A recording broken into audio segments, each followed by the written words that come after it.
الحمد لله وحده والصلاة والسلام على من لا نبي بعده أما بعد فأعوذ بالله من الشيطان الرجيم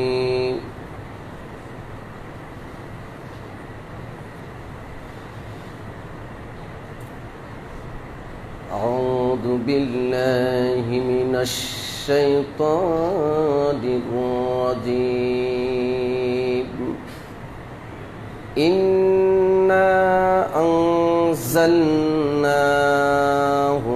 في ليلة مباركة إنا كنا منذرين فيها يفرق كل أمر حكيم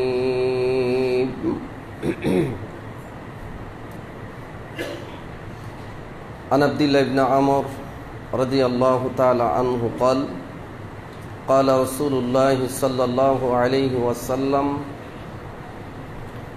كتب الله مقادير الخلائق قبل أن يخلق السماوات والأرض ب50 ألف سنة রাহ মুসলিম। উপস্থিত আজকের এই জামে মসজিদের সম্মানিত আগত মুসল্লিবৃন্দ, যাবতীয় প্রশংসা ও তারিফ সেই মহান আল্লাহ সুবহানাহু ওয়া তাআলার মহান দরবারে, যে আল্লাহ রাব্বুল আলামিনের অসংখ্য অগণিত মেহেরবানিতে সুদীর্ঘ একটি সপ্তাহ পর আবারও আমরা এই সাইয়্যিদুল আইয়ামে জুমাবারে উপস্থিত হওয়ার তৌফিক লাভ করেছি। এই জন্য শুকরিয়া আল্লাহ দরবারে আলহামদুলিল্লাহ। অসংখ্য গণিত দুরূদ ও শান্তির ধারা বর্ষিত হোক আমাদের শেষ নবী সাইয়্যিদুল মুরসালিন খতামুন নবীন নবী মুহাম্মদুর রাসূলুল্লাহ সাল্লাল্লাহু আলাইহি ওয়াসাল্লামের উপর। আল্লাহুম্মা সাল্লি আলাইহি আল্লাহুম্মা বারিক আলাইহি আল্লাহুম্মা আমিন। সম্মানিত মুসল্লিবৃন্দ, আজকের জুমার খুতবার সংক্ষিপ্ত বিষয় শবে বরাত। উল্লেখিত বিষয়ের ওপর এক গুরুত্বপূর্ণ তথ্যবহুল আলোচনা পেশ করার চেষ্টা করব ইনশাআল্লাহ। ওমা তৌফিকি ইল্লা বিল্লাহ। সম্মানিত মুসল্লিবৃন্দ, আলোচনাটুকু শুনতে হবে এবং বুঝতে হবে। আমরা শুধু শুনেই কাজ শেষ করি, এটা আমাদের জীবনের সবচেয়ে বড় লস। যার কারণে এত শুনি, পাল্টা প্রশ্নের মুখোমুখি হলে কিছুই বলতে পারি না। জবাব তখন একটাই থাকে, আমরা সাধারণ মূর্খ মানুষ, কি আর জানি কিছু? তো একটা মানুষ 50, 60, 70, 80 বছর ধরে খুতবা শুনছেন, বিষয়ভিত্তিক খুতবা, এক একটা বিষয়ের ওপর এক এক দিন কথা শুনছেন, দলিল ভিত্তিক কথা শুনছেন, একটা একটা করে কথাগুলি শুনছেন। এখান থেকে তো আমি মনে করি আপনি অনেক কিছু শিখতে পারার কথা ছিল, অনেক কিছু জানার কথা ছিল, বুঝার কথা ছিল। কিন্তু শোনার পর আবার কিছু জানতে চাইলে কিছুই বলতে পারেন না। তার একটাই কারণ হলো শুধু শুনেন কিন্তু বুঝার চেষ্টা করেন না। আমাদের উদাহরণ পশু প্রাণীর মতন। পশু প্রাণী শুনে বুঝার চেষ্টা করে না, কারণ ওর বুঝার মতো বিবেক নেই। তাও তো আমরা দেখেছি যে ওই যারা কৃষি কাজ করেন, লাঙ্গল চাষ করেন, গরু দিয়ে যারা মাটি কর্ষণের কাজ করেন, তো ওই কৃষকের ভাষা বুঝতে বুঝতে একসময় কিন্তু ওই গরু কৃষকের ভাষা বুঝে ফেলে, যে কোন দিক ডান আর কোন দিক বাম, আর এখন আমাকে থামতে বলছে না যেতে বলছে, নাকি আমাকে ঘুরতে বলছে, গরু কিন্তু বুঝে ফেলে। তো আমার ক্লাসের ছাত্র আপনারাই এমন যে এতদিন থেকে বিষয়ভিত্তিক বক্তব্য দিই, দুঃখজনক গরু বুঝতে পারলো, কিন্তু আপনাদেরকে যদি আবার পাল্টা প্রশ্ন করি আপনারা বুঝতে পারেন না। সাংঘাতিক কথা। তার মানে কি তাহলে গরুর থেকে আমরা অদম? আশ্চর্য কথা, কিছুই পারছেন না, কিছুই বুঝছেন না কেন? আল্লাহ আমাদের জেনে অন্তর খুলে দেন, বুঝার মতো আল্লাহ আমাদের বিবেক জাগ্রত করেন, বুঝার শক্তি আল্লাহ যেন আমাদেরকে দান করেন। আল্লাহুম্মা আমিন। তো আলোচনা করব শবে বরাত সম্পর্কে। বুঝতে হবে কথাটা, আমাদের দেশে শবে বরাত কখন পালিত হয় এটা তো আপনারা আলোচনা না শুনেও দেখে দেখে আপনারা জানেন যে কখন পালিত হয়। যদি জিজ্ঞেস করি তাও অনেকে বলতে পারবেন না। রাত কি দিন আপনার কানেগুলোতে শবে বরাতের আলোচনা হয়েছে। যারা মাঝহাবি ভাই আছে তারা শবে বরাত ঢাকঢোল পিটিয়ে আলোচনার মাধ্যমে, মিষ্টি বিতরণ করে, হেল্লা রুটির মাধ্যমে এটা পালন করে, তাও বলতে পারবেন না যে কখন এটা পালন হয়। মানে কত নিচে আমরা বাস করি, আর ধর্ম সম্পর্কে কত অসচেতন আমরা, ভাবতেই অবাক লাগে। এই শবে বরাত আমাদের দেশে পালিত হয় 14ই শাবান দিবাগত রাত্রিতে। আজকে কত শাবান তাও পারবেন না বলতে, তাও পারবেন না। আজকে কত শাবান? 11ই শাবান। আজকে হলো 11ই শাবান। আগামীকাল 12, পরশু দিন 13, তরশু দিন 14। তরশু দিন কি বার পড়বে? সোমবার পড়বে। তো সোমবারের দিন যেয়া রাত্রিবেলাতে যে ইবাদত বন্দেগী চলবে দেশে, কিসের নামে? শবে বরাতের নামে। আর রাত পার হয়ে দিনের বেলাতে তখন সিয়াম করতে হবে, একটা রোজা ধরতে হবে। এটাই হলো শবে বরাতের চিত্র। রাতের বেলা ইবাদত, দিনের বেলায় রোজা। কখন? 14 তারিখ, 14ই শাবান দিবাগত রাত্রি এবং 15ই শাবানের দিন রোজা।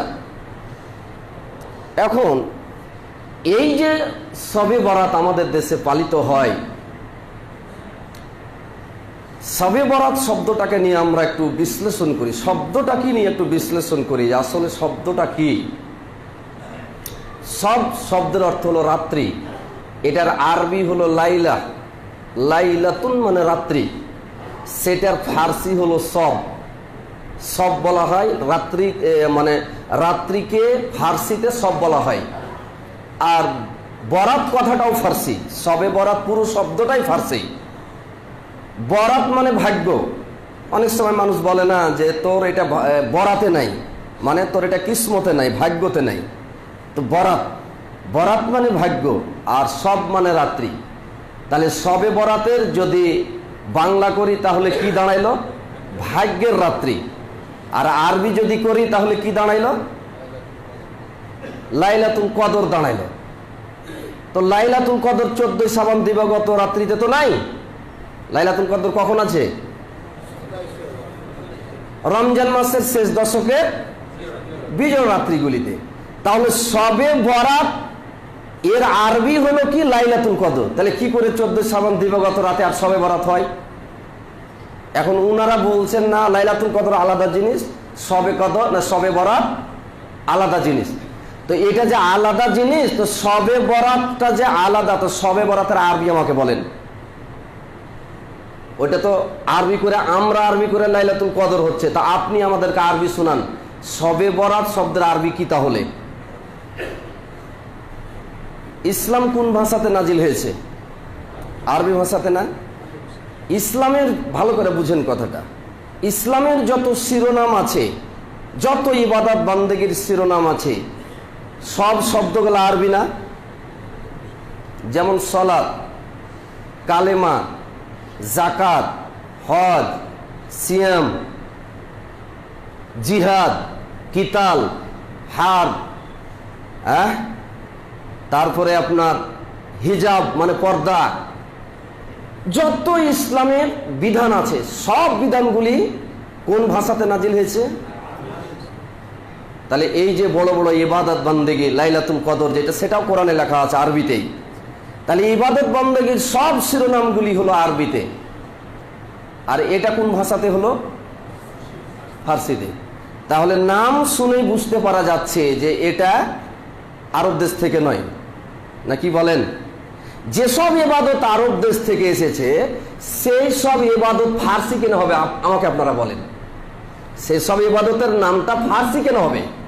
আরব দেশে কি আরবি ভাষার অভাব পড়ে গেছিল যে ফার্সি ভাষা ধার করেছে? ওদের ভাষার তো অভাব নাই, বরং সবচেয়ে ব্যাপক এবং প্রশস্ত ভাষা হলো আরবি ভাষা। আরবি ভাষা এত ব্যাপক যে আপনি একে কন্ট্রোল করতে পারবেন না, এত ব্যাপক আরবি ভাষা। তো তাহলে ফার্সি ভাষা, তার মানেই বোঝা যাচ্ছে যে এই ইবাদতটি আরব দেশ থেকে আসেনি। কোন দেশের ভাষা ফার্সি? কোন দেশের ভাষা ফার্সি কে বলতে পারে? ইরানের ভাষা ফার্সি। বোঝা যাচ্ছে শবে বরাত নামে আমাদের দেশে 14ই শাবান দিবাগত রাত্রিতে যে ইবাদত করা হয় আর দিনের বেলায় সিয়াম করা হয়, এটা আল্লাহর রাসূলের দেওয়া মক্কা মদিনা থেকে বেরিয়ে আসেনি, এটা এসেছে ইরানীদের কাছ থেকে তথা শিয়াদের কাছ থেকে। ইবাদতটা এসেছে, এটা ইরানপন্থীদের কাছ থেকে এসেছে, এটা পরিষ্কার। এরপরে যদি আপনাদের মাথার জট না খুলে তাহলে আর করার কিছু নেই। হয়তো অনেকে বলবেন, হুজুর আমরা তো নামাজ বলি, রোজা বলি, বেহেশত বলি, দোজক বলি, এই কথাগুলি তো আরবি নয়, তো তাই বলে কি ওইগুলি চলে না? হ্যাঁ চলে। নামাজ বলি কাকে, তার একটা আরবি আছে কি না? আছে কি না? সালাত আছে। রোজা কাকে বলি, তার একটা আরবি আছে কি না? তাহলে আল্লাহর দেওয়া একটা আরবি আছে, সেটাকে ট্রান্সলেট করে অন্য ভাষাতে বলি, সেটা ফার্সিতে বলেন আর ইংরেজিতে বলেন, কিন্তু আছে তো ইসলামে। তো শবে বরাতটার বিপরীতে কোন আরবিটাকে কেন্দ্র করে আপনি শবে বরাত করলেন আমাকে বলতে হবে। কোন আরবিটাকে কেন্দ্র করে আপনি শবে বরাত করলেন? তাহলে এটা এমন একটা শিরোনাম যে বিকল্প কোনো আরবি নাই, আর আরবি যদি থাকে সেটা একটা লাইলাতুল কদর। কথা বুঝলেন না? লাইলাতুল কদরের অর্থ যা, ফার্সিতে শবে বরাতেরও অর্থ। সুতরাং শবে বরাত নামে এখন আমরা এই বিশ্লেষণ থেকে যা বুঝতে পারছি, শবে বরাত নামে আমাদের দেশে যা করা হয়, চালু করা হয়েছে, যা আলোচনা করা হয়, এর পুরোটাই মিথ্যা। মিথ্যা বললে হয়তো আর একরকম হয়ে যাবে, কারণ দলিল কোরআনের আয়াতই তো পেশ করে। মিথ্যা বলতে পুরো আলোচনাটা কোনটা জাল, কোনটা জয়ীব, কোনটা লাইলাতুল কদরের আলোচনা। মানে লাইলাতুল কদরটাকে টেনে কি করা হয়েছে? 14ই শাবান দিবাগত রাত্রিতে এনে বসিয়ে দেওয়া হয়েছে। লাইলাতুল কদরের হাদিসগুলিকে শবে বরাতে বসিয়ে দেওয়া হয়েছে। লাইলাতুল কদরের আয়াতগুলিকে শবে বরাতে এনে টেনে বসিয়ে দেওয়া হয়েছে। দেখেন, শয়তান তো মানুষকে গোমরা করতে হয় কি করে, এটা শয়তান তো ভালো করে অঙ্ক করেছে। আল্লাহ একটা দিয়েছেন, সাথে সাথে শয়তান বিকল্প আর একটা আবিষ্কার করে বসে আছে। আল্লাহ মানুষকে পৃথিবীতে চালার জন্য দিলেন কোরআন, কোরআন দিয়ে পৃথিবী চলবে। শয়তান আবিষ্কার করলো নিজেরাই একটা বিধান, মানব রচিত বিধান। কোরআনের বিকল্প শয়তানের আবিষ্কার করা মানব রচিত বিধান, যে বিধান দিয়ে দেশ চলছে, সমাজ চলছে, এটা শয়তানের তৈরি করা। কোরআন বলল জাকাত দাও, গরিবরা জাকাতের অংশ নিয়ে তারাও সমানভাবে সমাজে সুখ শান্তিতে বসবাস করবে। শয়তান বলল না, সুদ দাও, ধনীরা আরো ধনী হও, গরিবরা আরো গরিব হও। আল্লাহ বললেন নারীরা তোমরা গোপনীয় জিনিস, ঢাকার জিনিস বাড়িতে থাকো, বাইরে যাও না, পুরুষের সামনে গেলে তারা তোমাকে ধরে গিলে খেয়ে নিবে। শয়তান বলল না, তোমরা অর্ধেক জনগোষ্ঠী বেরিয়ে আসো, তোমরাও বাহিরে যাও। আল্লাহ বললেন দেশ চালাবে, পৃথিবী চালাবে, সমাজ চালাবে পুরুষ। শয়তান বলল না, নারীরাও চালাবে। আল্লাহ দিলেন লাইলাতুল কদর, শয়তান দিল শবে বরাত। আল্লাহর বিকল্প শয়তান একটা করে আবিষ্কার করেছে। কাজে শবে বরাতের ইবাদত যারা করে তারা শয়তানের অনুসরণ করে, এটা পরিষ্কার। এরপরেও যদি কেউ বলে যে শবে বরাত ইসলামের একটা বিধান, ও পাগল ছাড়া আর কিছু নেই। ও পাগল, ছাগল, গরু ছাড়া আর কিছু নেই। ও জিন্দেগিতে প্রমাণ করতে পারবে না শবে বরাতের বিকল্প আরবি, পারবে না। শবে বরাত বলে কোনো আরবি ডিকশনারিতে কোনো শব্দই পৃথিবীতে খুঁজে পাবেন না আপনি। এরপরও এটা চলে। ইরানিদের তৈরি করা ইসলাম এদেশে রন্ধ্রে রন্ধ্রে ঢুকে আছে, তাই তো এদেশের মানুষের ইরানিদের প্রতি খুব ভালোবাসা, টান। একটা ফাসেক রাষ্ট্রকে, একটা কাফের রাষ্ট্রকে এদেশের মানুষ বলে যে ইসলামিক রাষ্ট্র, ইসলামিক দেশ। অথচ তার আকীদা, তার চালচলন পুরোটাই কাফেরদের মতো। সাহাবীদেরকে গালি দেয়, আপনার সালাতের ব্যাপারে উল্টাপাল্টা বক্তব্য দেয়, আজানকে চেঞ্জ করে আজান দেয়, 4 খলিফাকে লানত দেয়, শুধুমাত্র আলী রাদিয়াল্লাহু তাআলা আনহুকে ছাড়া। তাদের আকীদা হলো বিশ্রী আকীদা, অথচ আমাদের কাছে তারা ইসলামিক দেশ, অথচ তারা হলো একটা কুফরি মুসলিম মিল্লাতকে ধ্বংসকারী দেশ। আর যত বিদআত ইসলামের নামে আবির্ভাব হয়েছে সব এই ইরান থেকে এসেছে। আর আমাদের দেশের মানুষের মানে ধর্মীয় সেন্টিমেন্টের উপরে ইরানিদের একটা চরম প্রভাব আছে, যার কারণে এদেশের মানুষের আমল আখলাকে এত বিদআত। কেন? এদেশে যারা ইসলাম নিয়ে এসেছেন তারা সব শিয়া আকীদার, ইরানি আকীদার।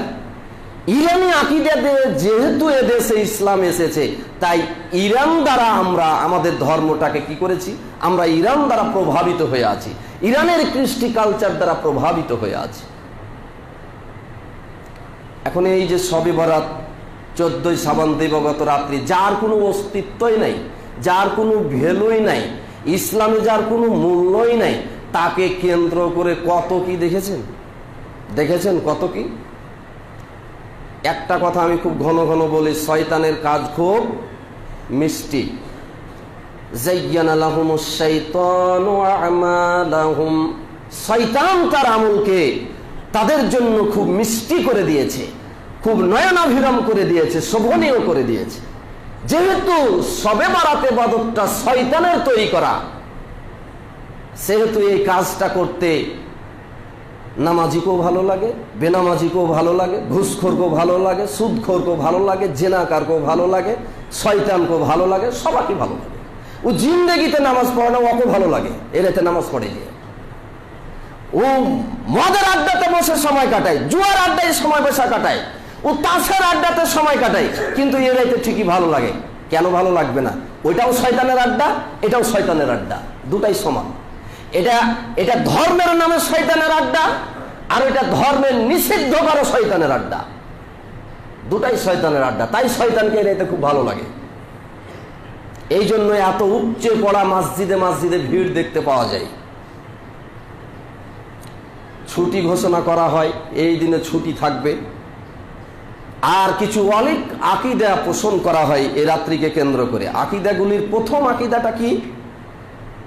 এই যে এটাকে ঘিরে এত কিছু, এটার পিছনে তো নিশ্চয় তাদের কোনো যুক্তি আছে। কিছু তারা আকীদা লালন করে, কিছু বিশ্বাস করে বলি এটা করে।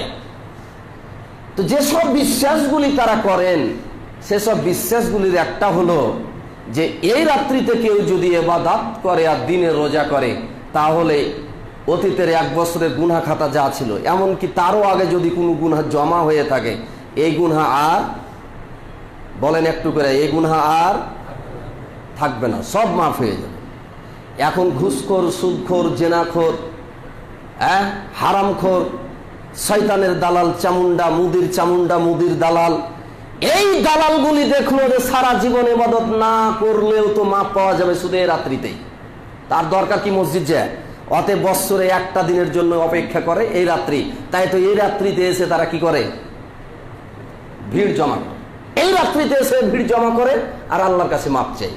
তা আল্লাহ তো পাগল হয়েছে।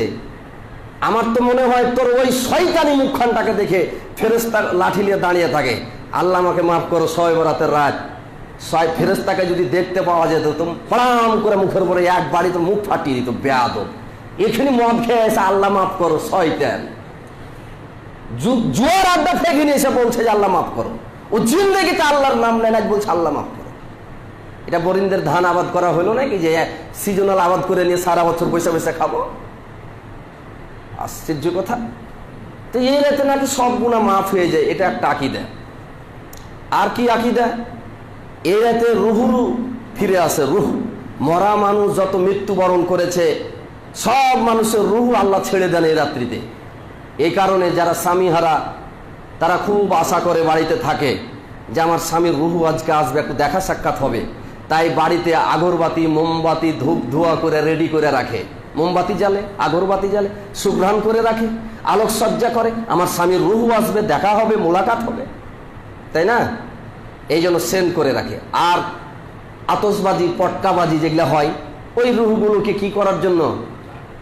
সাদর সম্ভাষণ। এই যে মোদী সাহেবকে ওয়েলকাম জানানো হয়েছে, ওই রুহগুলিকে ওয়েলকাম জানানোর জন্য আতশবাজি করা হয়, পটকাবাজি করা হয়। কথা বুঝতে পেরেছেন? তাদের ধারণা এগুলি, তাদের বিশ্বাস। যেহেতু গুনাহ মাফ হবে, তাই এই রাত্রিতে তারা কি করে? 100 রাকাত নামাজের সালাতুল আলাফিয়া, এই সালাতের নাম হলো সালাতুল আলাফিয়া। 100 রাকাত নামাজ, প্রত্যেক রাকাতে 10 বার করে সূরা ইখলাস পড়তে হবে। তাহলে 100 রাকাতে কয়বার ইখলাস পড়া হবে? 1000 বার। আলাফ মানে হাজার, তাহলে 1000 বার হয়ে গেল। এটার নাম হলো সালাতুল আলাফিয়া। আবার কথিত আছে এই সালাত পড়ার জন্য দিনের বেলায় গোসল করতে হবে, আর যেই পরিমাণ পানিতে গোসল করা হবে, প্রত্যেক ফোঁটা পানির বিনিময়ে 700 রাকাত নফল নামাজের নেকি পাওয়া যাবে। আচ্ছা, আপনারা বলেন তো, আর কোনো গুনাহ থাকবে কি? থাকবে না তো। আপনি যদি এখন 10 ব্যারেল আপনি পানি দিয়ে গোসল করে থাকেন, কত ফোঁটা হবে? আর পুকুরে ঝাঁপ দিয়ে যদি আপনি গোসল করেন, পুকুরের পানি সবই তো আপনার, কত ফোঁটা হবে? তো এত তো গুনাহই নাই মনে হয় নাকি? সব মাফ হয়ে গেছে আজকে রাত্রিতে। শয়তান কত চালাক দেখেছেন? আবার ফের ওর মধ্যে কেউ যুক্তি খাড়া করছে যে হুজুর, আপনারা একটা মানুষ সারা জীবন নামাজ কালাম করে না, বছরে একটা দিন এসে যদি আল্লাহকে ডাকে তো বাধা দেন কেন আপনারা? এটাও ফের বলছে যে একটা মানুষ আল্লাহ বিল্লাহ কোনোদিনই করে না, বছরে একটা দিন এসে যদি আল্লাহকে ডাকে, আল্লাহ যদি ওখান থেকেই তার অন্তরটা খুলে দেয়, তো একটা দিন যদি একটা দিনে ডাকুক না, আপনারা এত বাধা দেন কেন? শয়তান কত চালাক, হেব্বি চালাক শয়তান, হেব্বি চালাক। আচ্ছা, যেই লোকটা কোনোদিনই আল্লাহকে ডাকলো না, শয়তানের তৈরি করা একটা রাত্রিতে এসে, শয়তানের তৈরি করা পদ্ধতি দিয়ে একটা রাত্রিতে এসে আল্লাহকে ডাকবে। আচ্ছা, ও যখন কোনোদিনই ডাকলো না, আল্লাহর কি আটকে গেছিল নাকি? আল্লাহর কোনো কিছু কি থমকে গেছিল? আল্লাহ পৃথিবী চালাতে ব্যর্থ হয়ে গেছেন? নাউযুবিল্লাহি মিন জালিক। আল্লাহর কোনো ক্ষতি হয়ে গেছে? তো আপনি একটা দিনে এসে আল্লাহ কি উপকার করে দিবেন? আল্লাহ কি উপকার করে দিবেন একটা রাতে এসে আপনি? তাহলে আপনি একটা রাত আসলে কি আল্লাহর, আর না আসলে কি যে আপনি একটা রাত অন্তত একটা রাত আল্লাহকে ডাকবেন? আপনার এই মুনাফিকি ডাকা, শয়তানি ডাকা, এই ডাকার কোনো মূল্য নাই, বরং এই ডাকাই হবে আপনার জন্য আরো ক্ষতির কারণ। এটা আপনি আল্লাহকে ঠাট্টা করতে এসেছেন, মস্করা করতে এসেছেন, আল্লাহর সাথে প্রহসন করতে এসেছেন, সারা জিন্দেগি বেয়াদবি আর শয়তানি, আর একটা রাত্রিতে আল্লাহর সাথে ঠাট্টা করতে এসেছেন। এই ঠাট্টার পরিণাম হিসাবে গলায় বেড়ে বেঁধে পায়ে ফাঁস লাগিয়ে জাহান্নামের ফেরেশতারা আপনাকে জাহান্নামে নিক্ষেপ করবে। এটা হলো মানব রচিত একটি ইসলাম, মানব রচিত এটা দিন, এটা আল্লাহ রসুলের দেওয়া, আল্লাহর দেওয়া দিন। আপনি কি বুঝাইতে চাইছেন মানুষ?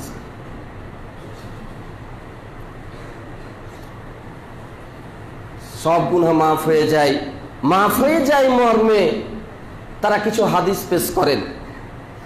ইবনু মাজার 1388 নম্বর একটা হাদিস পেশ করেন। আলী রাদিয়াল্লাহু তাআলা আনহু থেকে বর্ণিত, আল্লাহ রসুল বলেছেন যে যখন নিসফে শাবান এসে যায়, কুমু লাইলাহা ওয়া সুমু নাহারাহা, তখন রাত্রে তোমরা দাঁড়িয়ে দাঁড়িয়ে ইবাদত করো, আর দিনের বেলায় তখন তোমরা সিয়াম পালন করো। কেননা এই রাত্রিতে আল্লাহ দুনিয়ার আকাশে নেমে আসবেন আর বলবেন, কে আছো আমার কাছে কিছু চাও দিব, অসুস্থ আছো রোগ মুক্ত করব, খাদ্য চাও খাদ্য দিব, গুনাহ মাপ চাও গুনাহ মাপ করে দিব। এরকম আল্লাহ করেন। তো এই হাদিসটা পরিষ্কার জাল হাদিস, এটা মানুষের তৈরি করা হাদিস, মানুষ বানানো হাদিস। এর মানুষ বানানো একটা হাদিস যদি রাসূলের নামে পেশ করা হয়, তার ঠিকানা কোথায়? যত হুজুরে হাদিস পেশ করে মুসল্লিদেরকে শবে বরাত পালন করতে বলেছে আর মুসল্লিরা বিশ্বাস করেছে, সব হুজুর আর মুসল্লি কোথায় যাবে? আল্লাহর নবী বলেছেন, মান কাযাবা আলাইয়া মুতাআম্মিদান ফালইয়াতাবা মাকাদাহু মিনান নার, যে ব্যক্তি ইচ্ছাকৃতভাবে আমার উপরে মিথ্যারোপ করবে, অন্য বর্ণনায় আছে যে ইয়াকুল মালা মাকুল, তারা এমন কিছু বলবে যেটা আমি বলিনি, ফালিয়াতাবা মাকাদাহু মিনান নার, তাহলে তার ঠিকানা। পরিষ্কার জাল হাদিস হওয়ার পরে আপনি শবে বরাত নামক শয়তানের রচনা করা ইবাদতকে মানুষের মধ্যে তৈরি করে রাখার জন্য, চালু রাখার জন্য জাল হাদিস জানার পরেও প্রচার করছেন। আপনার ঠিকানা জাহান্নাম, এই সার্টিফিকেট কি আমি দিলাম না বিশ্বনবী দিলেন? আমি কি গায়ের জোরে জাহান্নামে পাঠিয়ে দিলাম, না এটা বিশ্বনবী সার্টিফিকেট দিয়ে রেখেছেন? এটা বিশ্বনবী সার্টিফিকেট দিয়ে রেখেছেন যে যারা একটা মিথ্যা কথা বলবে আমার নামে জেনে শুনে, তার ঠিকানা জাহান্নাম। তাহলে জাল হাদিস পেশ করে শবে বরাত পালন করা হয়। তারপরে হাদিসটা সহিহ হাদিস বিরোধী কিভাবে? এখানে শুধু মধ্য সাবানের কথা বলা হচ্ছে যে মধ্য সাবানে আল্লাহ দুনিয়ার আকাশে আছে, আর সহিহ হাদিস বলছে কি প্রত্যেক রাত্রে এনজিলু রব্বুনা তাবারক ওয়া তাআলা ইলাস সামাই দুনিয়া হিনা ইবকা সুলুসুল লাইলিল আখির, প্রত্যেকটা রাত্রে আল্লাহ দুনিয়ার আকাশে নেমে আসেন। নেমে এসে বলেন, কে আছো আমার কাছে, কিছু চাইবা দিব, ক্ষমা চাইবা ক্ষমা দিব, খাবার চাইবা খাবার দিব, কে কি চাইবা আমি তাকে তাই দিব। প্রত্যেক রাত্রিতে আল্লাহ যখন রাতের 2/3 পার হয়ে যায়, এক অংশ থাকে, তখন আল্লাহ এইভাবে ডাকেন তার বান্দাদেরকে। এটা প্রতি রাতের কথা। আর জাল হাদিসে কি বলছে? একটা রাত্রির কথা। তাহলে একদিক দিয়ে সহিহ হাদিস বিরোধী, আর একদিক দিয়ে মানব রচিত হাদিস। আর মানব রচিত হাদিস তো সহিহ হাদিস বিরোধী হবেই, এটাই তো স্বাভাবিক। আর একটা হাদিস পেশ করে গুনহা মাফের, আয়েশা রাদিয়াল্লাহু তাআলা আনহা, ইবনু মাজাতি আছে পরের হাদিস। তিনি বিছানায় শুয়ে আছেন, রাত্রিবেলা রসুলকে বিছানায় পেলেন না, উঠে গেলেন, বাড়ির বাইরে গিয়ে তিনি বাকিউল গারকাত নামক গোরস্থানে চলে গেলেন। দেখেন বিশ্বনবী আকাশের দিকে মুখ করে দাঁড়িয়ে আছেন। আল্লাহ রসুল বললেন, আয়েশা তোমার প্রতি আল্লাহ এবং তার রসুল অবিচার করবেন না। আয়েশা রাদিয়াল্লাহু তাআলা আনহা বললেন, না অবিচারের কথা বলছি না, আমি ভাবছিলাম আপনি কি অন্য কোনো স্ত্রীর গৃহে গেলেন নাকি, আপনাকে আমি বিছানায় পাইনি, তাই তো আমি একটু পর্যবেক্ষণ করছি। আল্লাহ রাসূল সাল্লাল্লাহু আলাইহি ওয়াসাল্লাম বললেন, আয়েশা শুনো, আজকে মধ্য সাবানের রাত্রি, এই রাত্রিতে কেউ যদি ইবাদত করে তাহলে কম গোত্রের যত ছাগল আছে, এই ছাগলের গায়ে যত লোম আছে, এই লোম পরিমাণ মানুষকে মাফ করে দেওয়া হবে। এটাও জাল হাদিস, এটাও জাল হাদিস, মানব রচিত হাদিস। এই রাত্রিতে ইবাদত করলে কম গোত্রের যত ছাগল, মানে তারা ছাগল পালন করত, মেষ পালন করত, হাজার হাজার তাদের ছাগল ছিল, আর হাজার হাজার লোম আছে, এত পরিমাণ মানুষকে এই রাত্রিতে কি করা হবে? ক্ষমা করে দেওয়া হবে। আর একটা হাদিস পেশ করা হয়, হাদিসটি হাসান, হাদিসটি হাসান নাসিরউদ্দিন আলবানীর ব্যাখ্যা অনুযায়ী, কিন্তু আব্দুল্লাহ বিন বাদ, শাইখ উসাইমিন, বিশেষ করে সৌদি আরবের প্রখ্যাত জ্ঞান মুফতি যারা ছিলেন, এখনো যারা আছেন, ওদের তাহাকিক অনুযায়ী এই হাদিসটাও জয়ীফ, এটাও সহি নয়, কিন্তু নাসিরউদ্দিন আলবানী হাসান তথা আমলযোগ্য বলেছেন। সেই হাদিসটা কি? আবু মুসা আশআরী রাদিয়াল্লাহু তাআলা আনহু তিনি বলেন, রাসূল সাল্লাল্লাহু আলাইহি সাল্লাম বলেছেন, লা ইয়াত্তালিউ ইন্নাল্লাহা লা ইয়াত্তালিউ ফি লাইলাতিন নিসফি মিন শাবান ফায়াগফিরু লিজামি খালকিহি ইল্লা লিমুশরিকিন আও মুসাহিন। আল্লাহ তাআলা মধ্য শাবানের রাত্রিতে উদিত হন, উদিত হয়ে সব সৃষ্টিকে মাফ করে দেন। মাফ করেন না শুধু মুশরিককে, মাফ করেন না শুধু হিংসুককে, মাফ করেন না শুধু মুশরিককে, মাফ করেন না শুধু হিংসুককে। এই হাদিসটা তারা টেনে হেঁচড়ে পেশ করে বলতে চান, এই যে আল্লাহ তাআলা মধ্য শাবানে উদিত হয়ে সবকে ক্ষমা করেন। এখন প্রথম কথা হলো, হাদিসটি যেইভাবে আমাদের দেশে শবে বরাত পালন করা হয় সেটির জন্য প্রযোজ্য নয়। 2 নম্বর কথা হলো, যদি হাদিসটিকে আমরা হাসান হিসাবে নাসিরউদ্দিন আলবানীর ব্যাখ্যা অনুযায়ী মেনেও নেই, যেটা হ্যাঁ হাসান আমলযোগ্য, কিন্তু হাদিসটিতে আমলের কথা লেখা নাই, কি আমল করতে হবে এটা বলা হয়নি। শুধু বলা হয়েছে এই রাত্রিতে আল্লাহ ক্ষমা করে দিবেন মুশরিককে, ক্ষমা করে দিবেন হিংসুককে। ধরুন যদি সে রাত্রিতে আল্লাহ ক্ষমাই করে দেন, তো শর্ত হলো হিংসা ত্যাগ করতে হবে, শর্ত হলো শিরক ত্যাগ করতে হবে। বলা হয়নি যে এই রাত্রিতে আল্লাহকে ডাকতে হবে, বলা হয়নি যে এই রাত্রিতে নামাজ পড়তে হবে, বলা হয়নি যে দিনের বেলায় রোজা করতে হবে, এগুলো বলা হয়নি। কি বলা হয়েছে? হিংসা ত্যাগ করতে হবে আর শিরক ত্যাগ করতে হবে। তো যদি শিরক ত্যাগ করতে পারেন আর হিংসা ত্যাগ করতে পারেন, তাহলে আর সারা রাত্রি যদি ঘুমান, কোনো ইবাদতের দরকার নাই, তারপরও আপনি আল্লাহর মাপ পেয়ে যাবেন। হাদিসটার ব্যাখ্যা বুঝতে পারলেন? হাদিসটিতে কোনো ইবাদতের কথা লেখা নাই, বলা হয়েছে শিরক ত্যাগ করতে পারলে আর হিংসা ত্যাগ করতে পারলে মাপ পাবে। তা আপনি এই দুটি ত্যাগ করে চলেন, আলহামদুলিল্লাহ, আপনি সারা রাত ঘুমিয়ে আল্লাহর ক্ষমা পেয়ে যাবেন। এই হলো হাদিসটার মর্তবা। 2 নম্বরে তারা যেটা বিশ্বাস করে সেটা হলো তাকদীর লেখা হয় এই রাত্রে। তাকদীর দেখেন, আল্লাহ সুবহানাহু ওয়া তাআলা বলছেন সূরা দুখানের 3 এবং 4 নম্বর আয়াতে, ইন্না আনজালনাহু ফি লাইলাতিন মুবারাকাতিন ইন্না কুন্না মুনদিরিন। আল্লাহ বলছেন নিশ্চয় আমি এই কোরআনকে নাজিল করেছি বরকতপূর্ণ রাত্রিতে, আর নিশ্চয় আমরা সতর্ককারী। এখন বরকতপূর্ণ রাত্রি কোনটা, এটার ব্যাখ্যা তারা জোর করে করছে যে নিসফে শাবান, অর্থাৎ শাবান মাসের 15 তারিখ হলো কি কোরআন নাজিল হয়েছে। অথচ আপনারা সবাই জানেন যে কোরআন নাজিল হয়েছে রমজান মাসে। কি আপনারা জানেন না? রমজান মাসে কোরআন নাজিল হয়েছে, আর রমজান মাসে আবার লাইলাতুল কদরের রাত্রিতে নাজিল হয়েছে। ইন্না আনজালনাহু ফি লাইলাতিল কদর, আমি কদরের রাত্রিতে কোরআনকে নাজিল করেছি, আর কদরের রাত্রি আছে রমজান মাসে। সুতরাং পরিষ্কার রমজান মাসে কোরআনুল কারীম নাজিল হয়েছে। অতএব বরকতপূর্ণ রাত্রি আর লাইলাতুল কদরের রাত্রি একটাই জিনিস। ওখানে আল্লাহ বলছেন বরকতপূর্ণ রাত্রিতে কোরআন নাজিল করেছি, আর এখানে বলছেন লাইলাতুল কদরে নাজিল করেছি। তাহলে বোঝা যাচ্ছে বরকতপূর্ণ রাত যেটা, লাইলাতুল কদরও সেটা। যেটা লাউ সেটাই কদু।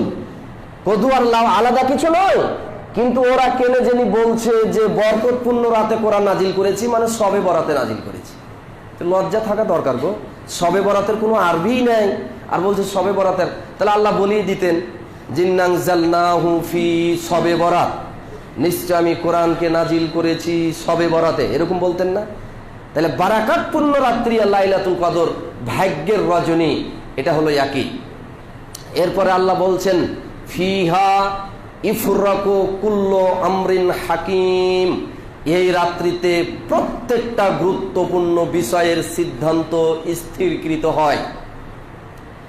আল্লাহ এই আয়াতে বলছেন এই রাত্রিতে, তার মানে লাইলাতুল কদরের রাত্রিতে। যেহেতু আগে বললেন বরকতপূর্ণ রাত্রিতে নাজিল করেছি কোরআন, আর সেটার ব্যাখ্যা হলো লাইলাতুল কদর। তাহলে লাইলাতুল কদরের রাত্রিতে প্রত্যেকটা মানুষের কি হয়, তকদির ভালো মন্দ যা আছে এসব গুরুত্বপূর্ণ বিষয় লিখিত হয়। অর্থাৎ মানুষের তকদির পুরোটাই লিপিবদ্ধ করে সংরক্ষণ করা আছে লাউহে মাহফুজে। ওই লাউহে মাহফুজে ধরেন আপনার বয়স হবে 60 অথবা 70 বছর। এখন 70 বছরের প্রতি বছর 1 বছর করে কেটে কেটে কেটে ফেরেশতাকে দেওয়া হয়। ফেরেশতারাও জানে না যে এই লোকটার ভাগ্যে কি আছে। তো আল্লাহ কি করেন, এটা প্রথম বছর গেল, এখন দ্বিতীয় বছর। দ্বিতীয় বছরও তকদিরে মৃত্যু আছে কি নাই, বা কত দূর জীবন আছে, কেমন খাবার আছে, কেমন রুজি আছে, সে কিভাবে চলবে, সব কিছু তো লেখা ছিল আল্লাহর কাছে আগেই। ওখান থেকে দ্বিতীয় বছরের কেটে ফেরেশতাদের হাতে দিয়ে দেওয়া হয়। ওইটা কখন দেওয়া হয়? কখন দেওয়া হয়? লাইলাতুল কদরে দেওয়া হয়। এর মানে এটা নয় যে নতুন করে লাইলাতুল কদরে আবার লেখা হয়, এটা কিন্তু নয়। অনেকে না বুঝি বলছেন যে সবে বরাতে নতুন করে তকদির লেখা হয়। যেহেতু ভাগ্য লেখা হয় তাই ভালো মন্দ কিছু খেতে হবে। ভালো মন্দ কিছু খেলে কি পাওয়া যাবে? সারা বছর, এই যে 1 বছরের ভাগ্য লেখা হলো, তাই 1 বছর ভালো মন্দ খেতে পাওয়া যাবে। তাহলে আর বসে থেকে লাভ আছে? গরু জবাই করে গোশত খা, ছাগল জবাই করে ছাগলের গোশত খা, আরো কিছু বিরিয়ানি খা, আরো ভালো মন্দ কিছু খা, সারা বছর তাহলে খেতে পাওয়া যাবে। এখন আমার প্রশ্ন হলো, আপনারা তো সারা জীবন সবে বরাত পালন করলেন, আর গরু জবাই করলেন, খাসি জবাই করলেন, মুরগি জবাই করলেন, আর আপনারা ঘি ভাত খেলেন, আর হেলুয়া রুটি খেলেন, তো সারা বছর ভালো খেতে পাবেন। এই জন্য তো সারা বছরে কি গরুর গোশত খেতে পেয়েছেন? সারা বছরে কি ছাগলের গোশত খেতে পেয়েছেন? তাইলে আপনি বিশ্বাস কিভাবে করলেন? আপনি তো নিজেই পরীক্ষিত যে আমি 50-60 বছর ধরে আমল করি, কিন্তু সারা বছর খেতে পাই না। তাহলে এটা একটা একেবারে মিথ্যা কথা। বরং এটা লাইলাতুল কদরের কথা, কিন্তু সেটাও নতুন করে লেখা হয় না। বরং কি করা হয়, আল্লাহ যেটা লিখে রেখেছেন সেটাকে কেটে ফেরেশতাদের হাতে দেওয়া হয়। এই কথাটা নতুন করে কিছু তো লেখা হয় না। কেন লেখা হবে? আপনার তকদির তো অনেক আগে লেখা হয়েছে। কত আগে দেখবেন, এই যে আমি হাদিসটা পড়েছি, মুসলিমের হাদিস, মিসকাতে 79 নম্বর হাদিস হিসেবে আছে, আব্দুল্লাহ ইবনে আমর রাদিয়াল্লাহু তাআলা আনহু বলেন, রাসূল সাল্লাল্লাহু আলাইহি ওয়াসাল্লাম বলেছেন, কাতাবাল্লাহু মাকাদিরাল খলায়েক, আল্লাহ সমস্ত সৃষ্টির তকদির লিখেছেন ক্বাবলা আইয়াখলুকাস সামাওয়াতি ওয়াল আরদা বি50 আলফা সানা, আসমান জমিন সৃষ্টির 50,000 বছর আগে। আসমান জমিন সৃষ্টির 50,000 বছর আগে সব সৃষ্টিগুলোর তকদির লেখা হয়েছে। আর এই তকদির পরিবর্তন করার কোনো যন্ত্র নাই। আমরা জানি যে তকদির পরিবর্তন হয় দুয়ার মাধ্যমে, এটা অবশ্যই হাদিস দ্বারা প্রমাণিত। তবে এর মানে এটা নয় যে আপনার তকদিরে ছিল জান্নাত, দোয়া করার কারণে না জাহান্নাম ছিল, দোয়া করার কারণে জান্নাত হয়ে গেছে। আপনার তকদিরে ছিল 70 বছর বয়স, দুনিয়াতে খুব কেঁদেছেন এই কারণে আপনার 90 বছর বয়স হয়ে গেছে, এটি নয়। বরং সেটাও তকদিরে লেখা আছে আগে থেকেই, সেটাও তকদিরে লেখা আছে যে এই লোকটার আমি বয়স করেছিলাম 55 বছর, এই লোকটা এত তারিখে খুব কানবে, এটা তো আল্লাহর জানা আছে। যেহেতু আল্লাহ ভবিষ্যতের জ্ঞান জানেন, এই লোকটা আমার কাছে খুব দোয়া করবে, এই দোয়ার বদলে কাটিয়ে তকদিরটাকে পাল্টিয়ে কি করা আছে, এখন সাইড করা আছে। 5 বছর বাড়ি ধরেন একটা কথার কথা, এখন সাইড করা আছে, তবে ফাইনাল সাইড করা আছে। এখন যদি নতুন করে বলেন যে না দোয়া করে 65 করব, আর হবে? দোয়া দ্বারা তকদির পরিবর্তন হয়, এর মানে এটা নয় যে সাইড করা আছে এখন 65 হবে। সেটাও আল্লাহ কাটিয়া আপনার ফাইনাল করে রেখেছেন, কারণ আল্লাহ ভবিষ্যৎ জানেন। সুতরাং তকদির সম্পর্কে আমাদের অনেকের ধারণা নাই, আর অনেকে আবার এটা ঘাঁটতে যাবে নাস্তিক হয়ে বসে থাকে, নাস্তিক হয়ে বসে থাকে। তো আসমান জমিন সৃষ্টির 50,000 বছর পর তকদির লাগে, নতুন করে তো আর কিছু লেখা হবে না। না লাইলাতুল কদরে নতুন করে লেখা হবে, না আর কোনো রাত্রিতে লেখা হবে, কোনো রাত্রিতে লেখা হবে না। আল্লাহ সর্বপ্রথম কলম সৃষ্টি করলেন, সব আগে মানুষ, জিন, গাছপালা, তরুলতা, পশু পাখি, সব চন্দ্র সূর্য আকাশ জমিন সব কিছুর আগে কি সৃষ্টি করেছিলেন? কলম। কলমকে বললেন কলম উক্তুব, লিখো। কলম বলছে মা আমি কি লিখবো? তা আল্লাহ বলেন উক্তুবিল কদর, তকদির লিখে ফেলো। তখন আসমান জমিন সৃষ্টির 50,000 বছর পূর্বে কলমকে তৈরি করেছে, আর কলম তখন সব সৃষ্টিকুলের মৃত্যু পর্যন্ত কার ভাগ্যে কি আছে সেদিন লিখে ফেলেছে, সব কলম লিখে নিয়েছে। কাজে নতুন করে আর কিছু লেখা হবে না। কাজে তকদির, এই রাতে ভালো খেলে ভালো খেতে পাবো, এরকম মিথ্যা ভাওতাবাজি কথায় কান কেবল তারাই দায় যারা ধর্ম সম্পর্কে অজ্ঞ, মূর্খ, ধর্মের সামান্যতম যাদের হিতাহিত জ্ঞান নাই তারাই বলি বলতে পারে। তারপরে তাহলে তকদিরের বিষয়টা বুঝলেন। এবার বিশ্বাস করা হয় কি রাত্রে রূহ নাজিল হয়, এই রাত্রে নাকি রূহ নাজিল হয়। দেখেন আল্লাহ বলছেন তানাজ্জালুল মালাইকাতু ওয়ার রূহ, আল্লাহ বলছেন যে ফেরেশতা এবং রূহ অবতীর্ণ হয় কোন রাত্রিতে? এই সূরাটা কোন রাত্রির ক্ষেত্রে? কদর রাত্রে, লাইলাতুল কদর রাত্রির ক্ষেত্রে। তাহলে লাইলাতুল কদরের রাত্রিতে রূহ নাজিল হয়। এখন রূহ বলতে কি? এখন এরা বুঝলো রূহ বলতে মৃত্যু মানুষের রূহ না। আপনি সব তাফসীর দেখবেন তানাজ্জালুল মালাইকাতু ওয়ার রূহ, ফেরেশতা নাজিল হয়, আর রূহ বলতে জিবরাইল আলাইহিস সালাম। এখানে রূহ বলতে জিবরাইল আলাইহিস সালাম নাজিল হন, সব ফেরেশতা নাজিল হন, আর সবার লিডার হয়ে জিবরাইল আলাইহিস সালাম নাজিল হন। মানে ফেরেশতা তো জিবরাইলও, কিন্তু উনি স্পেশাল ফেরেশতা, উনি লিডার। তাই আল্লাহ আমভাবে ফেরেশতার কথা বলার সাথে সাথে জিবরাইলের কথাটা খাস করে বলেছে। কারণ নেতার কথা যদি স্পষ্ট করে না বলা হয় তাহলে কি হবে? হবে না। এখানে একটা সভা আছে, সভা চলছে, সবাই উপস্থিত আছে, এত এত মানুষ উপস্থিত ছিল। তখন পৃথকভাবে বলছেন ওখানে ওয়াদুদ এমপি সাহেবও উপস্থিত ছিল, হারুন এমপি সাহেবও উপস্থিত ছিল। তার মানে হারুন এমপি সাহেব সবার লিডার, উনার নামটা একটু আলাদা করে বললেন। কি নেতার কথা আলাদা করে আমরা বলি না? তো আল্লাহ ওরকম বলছেন তানাজ্জালুল মালাইকাতু ওয়ার রূহ, ফেরেশতা নাজিল হয় আর রূহ নাজিল হয়, মানে জিবরাইল আলাইহিস সালাম নাজিল হন। সব ফেরেশতার নেতৃত্ব দিয়ে তিনি ঘুরে বেড়িয়ে দেখেন কে আল্লাহর ইবাদত বন্দেগীতে লাইলাতুল কদর কাটাচ্ছে, কার কি পরিমাণ সওয়াব দেওয়া হয়। এই রিপোর্ট আল্লাহর কাছে আবার পেশ করতে হবে, তাই তারা রিপোর্ট তৈরি করে বেড়ান। এখন সেই রুহুকে নিয়ে গেল নিসফে শাবানে, শবে বরাতে। আবার রুহুর ব্যাখ্যা দেওয়া হলো কি, যে রুহ হচ্ছে মৃত্যু মানুষের রুহ। এই রাত্রিতে যারা মারা গেছে তাদের রুহগুলো ছাড়া পাবে। তাই কি করা হয়? কবর যাওয়া হয়, কবরে গিয়ে জিয়ারত করা হয়। দেখেন না, এই রাত্রিতে সবাই যে কবর জিয়ারত করে, অনেক সময় মহিলারাও চলে যায়। একটা জিনিস ভালো করে মনে রাখবেন, কবর জিয়ারত করা সুন্নাত। কবর জিয়ারত প্রথমে হারাম ছিল, আল্লাহ রাসূল নিষেধ করেছিলেন, কারণ শিরকের সম্ভাবনা ছিল, কবর পূজার সম্ভাবনা ছিল। তিনি যখন দেখলেন আমার উম্মতের মধ্যে শিরকের গন্ধ আর নাই, তখন তিনি অনুমতি দিলেন, যাও কবর এখন জিয়ারত করতে পারো, কারণ কবর জিয়ারত করলে মৃত্যুর কথা স্মরণ হবে। অনুমতি দিয়েছেন, এখন জায়েজ আছে। তো কবর জিয়ারত করার তরিকা সম্পর্কে এর আগে আপনাদের অনেকবার বলেছি যে কবর জিয়ারত হবে একাকী, দলবদ্ধ নয়, জামাত নয়। কেউ বলবে আর আমি আমিন বলবো, এরকম নয়। আপনি আপনার বাপের জন্য কবরে যাবেন, মায়ের জন্য কবরে যাবেন, ভাইয়ের জন্য যাবেন, ছেলের জন্য যাবেন। আপনি আপনার ছেলের জন্য, মায়ের জন্য, বাবার জন্য যে ভাষাতে পারেন, আরবিতে না পারলে বাংলাতে পারেন, হাত দুটো তুলে চোখের পানি ফেলে কেন্দা আসবেন। এটাই হলো কবর জিয়ারতের সুন্নাতি তরিকা। কিন্তু কোনো নির্দিষ্ট দিন করে নাই যে শুক্রবারের দিন যে জিয়ারত করব, হারাম। লাইলাতুল কদরে জিয়া করব, হারাম। দুই ঈদের দিনে জিয়া করব, হারাম। আপনি কোন দিনকে ফজিলত বানিয়ে নিয়ে যে এই দিনে জিয়ারত করলে বেশি উপকার হবে, এই দিনে জিয়ারত করাটা বেশি ভালো হবে, তাই আপনি কোন দিনকে নির্দিষ্ট করে যদি জিয়ারত করতে যান, সেটা জিয়ারতের নামে হারাম হয়ে যাবে, বিদআত হয়ে যাবে, সেটা জায়েজ হবে না। এই কারণে কোনো দিনকে নির্দিষ্ট করা যাবে না। কিন্তু শবে বরাতে দিনকে নির্দিষ্ট করা হলো 14 শাবান দিবাগত রাত্রি। এই রাত্রিকে নির্দিষ্ট করে কি করা হলো, মানুষকে দল বেঁধে নিয়ে, একদিকে দল বেঁধে যাওয়া, সম্মিলিতভাবে ওখানে মৃত্যু মানুষের জন্য কবর জিয়ারত করা একদিকে বিদআত হয়েছে, আর একদিকে দিনকে নির্দিষ্ট করার কারণে বিদআত হয়েছে। এই দুটোই পরিত্যাগ করতে হবে, এই দুটোই পরিত্যাজ্য আমল।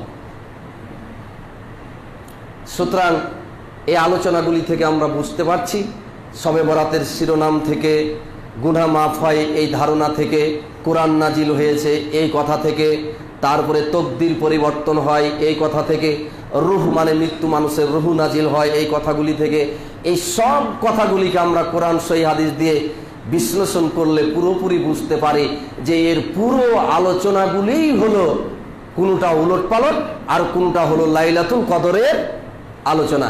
এই মিথ্যা মানে কারসাজি করে ইরান থেকে ধার করে নিয়ে এই শবে বরাতের ইবাদতটাকে আজ আমাদের অজানা অজ্ঞ মানুষদের উপরে চাপিয়ে দিয়ে এটিকে গুনাহ মাফের একটি মাধ্যম মনে করা হয়েছে। আল্লাহ রাব্বুল আলামিন যেন আমাদেরকে ক্ষমা করেন, আর এই শবে বরাত নামক শয়তানের তৈরি করা ইবাদত, শয়তানের তৈরি আবিষ্কার করা ইবাদত থেকে যেন আল্লাহ আমাদেরকে রক্ষা করেন। আল্লাহুম্মা আমিন।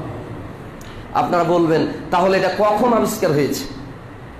এই ব্যাপারে মোল্লা আলী কারি হানাফি রাহিমাহুল্লাহর একটা সুন্দর উক্তি আছে। উনি সেখানে পরিষ্কার বলেছেন যে শবে বরাতের আবিষ্কার, উনি সাল উল্লেখ করেছেন যে 448 হিজরিতে এই শবে বরাতের ইবাদতটি চালু হয়েছে ফিলিস্তিনের বাইতুল মুকাদ্দাস মসজিদে। তাহলে আল্লাহ রসুল মারা গেলেন 10ম হিজরিতে, আর এটা আবিষ্কার হলো কখন? 448 হিজরিতে। তাহলে রাসূলের মৃত্যুর আরো 438 বছর পরে এটা চালু হয়েছে। কতদিন পরে? 438 বছর পরে এই ইবাদতটি যখন চালু হলো, তখন বড় বড় মুহাদ্দিস যারা যুগে যুগে, তো সব আলেম তো এক সমান না। এখনো কি সব আলেম এক? কেউ সুন্নাতের পক্ষে, কেউ বিদআতের পক্ষে, কেউ শবে বরাতের বিপক্ষে, কেউ শবে বরাতের পক্ষে। তো ওটা যখন আবিষ্কার হলো, তখন বড় বড় আলেমরা এটার বিরোধিতা করলেন, কিন্তু জনগণকে হাত করে যারা বিরোধিতা করলেন তাদের বিরুদ্ধে অত্যাচার চালালেন। শেষ পর্যন্ত আল্লাহর গজব নাজিল হবে এটা মনে করে বাড়ি ঘর ছেড়ে দিয়ে ওই সব আলেমরা জঙ্গলে পালিয়ে গিয়েছে।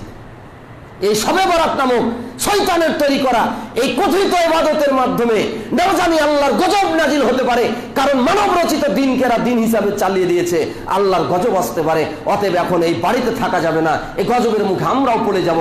অতএব এই গজবের এলাকা ত্যাগ করে এখন জঙ্গলে চলে যাওয়া উচিত। বড় বড় আলেমরা জঙ্গলে চলে গিয়েছিলেন। 448 হিজরিতে রাসূলের মৃত্যুর 438 বছর পরে এটা ইবাদত চালু হলো। তাহলে এই ইবাদতটা এখন বিদআত হলো না সুন্নাত হলো? আপনারা বলেন, এই ইবাদতটা বিদআত হলো না সুন্নাত হলো? কিভাবে বিদআত হলো? বিদআতের সংজ্ঞা কিন্তু এর আগে আপনাদের শিক্ষা দিয়েছি যে বিদআত হলো, বিদআতের সংজ্ঞা আল্লাহ নবী বলছেন, ওয়া ইয়্যাকুম ওয়া মুহদাসাতিল বিদআহ, ওয়া কুল্লু বিদআতিন দালালাহ, সাবধান তোমরা নতুন জিনিস থেকে বেঁচে থাকবে। নতুন জিনিস, দিনের মধ্যে নতুন জিনিসই হলো বিদআত। সাবধান তোমরা নতুন জিনিস থেকে বেঁচে থাকবে। কেন? দিনের মধ্যে নতুন জিনিসই হলো বিদআত। তাহলে এটা 438 বছর পর আবিষ্কার, তার মানে এটা দিনের অন্তর্ভুক্ত নয়, এটা নতুন আবিষ্কার। আর নতুন আবিষ্কারটাই হলো বিদআত। বিদআতের সংজ্ঞাই হলো যেটা শরীয়তে নাই, নতুন আবিষ্কার। অনেকে আবার বলেন এটা যে বিদআত হলো, কোরআন হাদিসে কোথায় লেখা আছে যে বিদআত, একটু দেখান। আরাম পাবলিক জনতার তো জ্ঞান নাই, জনতাকে হাত করে তখন মঞ্চে হো করে চিল্লায়, ঠিকই তো কথা, ওকে দেখাইতে হবে কোথায় বিদআত লেখা আছে। আরে বেকুব, বিদআতের দলিল থাকে নাকি? দলিল থাকলেই তো সুন্নাত হয়ে যেত। তো বিদআতের দলিল কি? বিদআতের দলিল হলো যেটা কোরআন হাদিসে নাই, এটাই হলো দলিল। বিদআতের দলিল হলো যে কোনো দলিল নেই। মনে থাকবে কথাটা? বিদআতের দলিল হলো এর কোনো দলিল নেই। এত তো পড়া লাগবে না, বিদআত চিনার জন্য তো এত পড়া লাগবে না রে ভাইয়েরা। বিদআত চিনার জন্য কোনো লেখাপড়া করাই লাগবে না। বিদআত কিভাবে হলো যে এর কোনো দলিল নাই, আর থাকলে তুই এখন দেখা, থাকলে এখন তুই দেখা। তাহলে আল্লাহ রাসূল পরিষ্কার বলছে না, ইয়াকুম মুহদাসাতিল বিদআ ওয়া কুল্লু বিদআতিন দালালা, সাবধান নতুন জিনিস থেকে, কারণ দিনের মধ্যে প্রত্যেকটা নতুন জিনিস হলো বিদআত। 438 বছর পরে আবিষ্কার হলো, তাহলে দিনের মধ্যে এটা নতুন হলো না তো কি হলো? আর নতুন হলে বিদআত হবে না তো কি হবে? কাজে এটা হলো পরিষ্কার বিদআত। ওয়া কুল্লু বিদআতিন দালালা ওয়া কুল্লু দালালাতিন ফিন্নার, প্রত্যেকটা বিদআতের পরিণাম গোমরাহি, প্রত্যেকটা গোমরাহির পরিণাম হলো জাহান্নাম। অতএব শবে বরাতের নামে এই রাত্রিতে যারা বয়ান পেশ করে, বক্তব্য দেয়, দিনের বেলায় সিয়াম পালন করে, মানুষকে সিয়াম পালন করতে বলে, এই একটি সিয়াম জাহান্নামে তাদেরকে নিয়ে যাওয়ার জন্য যথেষ্ট। জাহান্নামে যাওয়ার জন্য কোনো আমল করতে হবে না, পরিষ্কার। জাহান্নামে যাওয়ার জন্য এদেরকে আর কোনো আমল করা লাগবে না। একটি আমল, সেটি হলো শবে বরাতের সিয়াম, কিছু করতে হবে না। জাহান্নামে যাওয়ার লেগে তো কিছু করাই লাগে না গো, বসে থেকে জাহান্নাম পাওয়া যায়। জাহান্নাম এত সস্তা, বাড়িতে বসে থাকবেন আপনার জন্য জাহান্নাম। জান্নাতে গেলে কিছু করতে হয় নাকি? জান্নাতে গেলে কিছু করতে হয়, আর জাহান্নামে গেলে কিছুই করা লাগবে না, বসে থেকে থেকে জাহান্নাম পাওয়া যায়। আল্লাহ আমাদের ক্ষমা করুন, আল্লাহুম্মা আমিন। বলছিলাম একটাই কাজ করবেন, এই শাবান মাস পেয়েছেন, নফল সিয়ামের মাস পেয়েছেন, যত পারেন প্রাণ ভরে সিয়াম পালন করেন। নবী অল্প কয়েকটা দিন বাদ দিয়েই মাসটা পুরোটা এই নফল সিয়ামে কাটিয়ে দিতেন। যত পারবেন প্রাণ ভরে সিয়াম পালন করেন, রমজানের প্রস্তুতি নেন এই সিয়ামের মাধ্যম দিয়ে। এটাই হলো আমাদের একটাই করণীয়। আর চাঁদের সিয়াম করে যারা অভ্যস্ত 13, 14, 15, তারা এই 13, 14, 15 সিয়াম করবেন, কিন্তু নিয়তের পরিবর্তন করবেন। সাবান বলে না, সাবানের সিয়াম বলে না, এটা আইয়ামে বীজের সিয়াম। প্রতি চাঁদে 3টি করে করেন, এই চাঁদ করবেন। আপনার নিয়ত হবে আমি আইয়ামে বীজের সিয়াম করছি, সাবানের সিয়াম করছি, ওই মধ্য সাবানে যে 3টা, এটা না, ওই চাঁদের সিয়াম হিসাব করবেন। আর সাবান মাসের নির্দিষ্ট তারিখে কোনো সিয়াম নাই যে 13, 14, 15 নির্দিষ্ট তারিখে সিয়াম, এটা না। বরং সাবান মাসের সিয়াম হলো গোটা মাসের, আপনি যত পারেন কোনো তারিখ ছাড়াই। অতএব আমরা এটা করি, সাবান মাসের করণীয় এটা, একাজটুকু করি। আর পুরো সাবান মাসকে কেন্দ্র করে যত কিছু করা হয় আমাদের দেশে, যা আজকে বিবরণ করলাম, এর পুরোটাই ভুল, পুরোটাই বিদআত। এগুলি থেকে আমাদেরকে বেঁচে থাকতে হবে। আল্লাহ যেন আমাদের বুঝার তৌফিক দান করেন। আল্লাহুম্মা আমিন। ওয়া আখিরু দাওয়ানা আলহামদুলিল্লাহি রাব্বিল আলামিন। ইন্নাল হামদালিল্লাহি ওয়াহদাহু ওয়াসসালাতু ওয়াসসালামু আলা মান লা নাবিয়্যা বা'দা, আম্মা বা'দ। ফাআউযু বিল্লাহি মিনাশ শাইতানির রাজীম। ইন্নাল্লাহা ওয়া মালাইকাতাহু ইউসাল্লুনা আলান নবী يا أيها الذين آمنوا صلوا عليه وسلموا تسليما اللهم صل على محمد وعلى آل محمد كما صليت على إبراهيم وعلى آل إبراهيم إنك حميد مجيد اللهم بارك على محمد وعلى آل محمد كما باركت على إبراهيم وعلى آل إبراهيم إنك حميد مجيد ربنا آتنا في الدنيا حسنة وفي الآخرة حسنة وقنا عذاب النار ربنا لا تزغ قلوبنا بعد إذ هديتنا وهب لنا من لدنك رحمة إنك أنت الوهاب ربنا تقبل منا إنك أنت السميع العليم وتب علينا إنك أنت التواب الرحيم سبحان ربك رب العزة عما يصفون وسلام على المرسلين الحمد لله رب العالمين يا أيها الناس قوموا للصلاة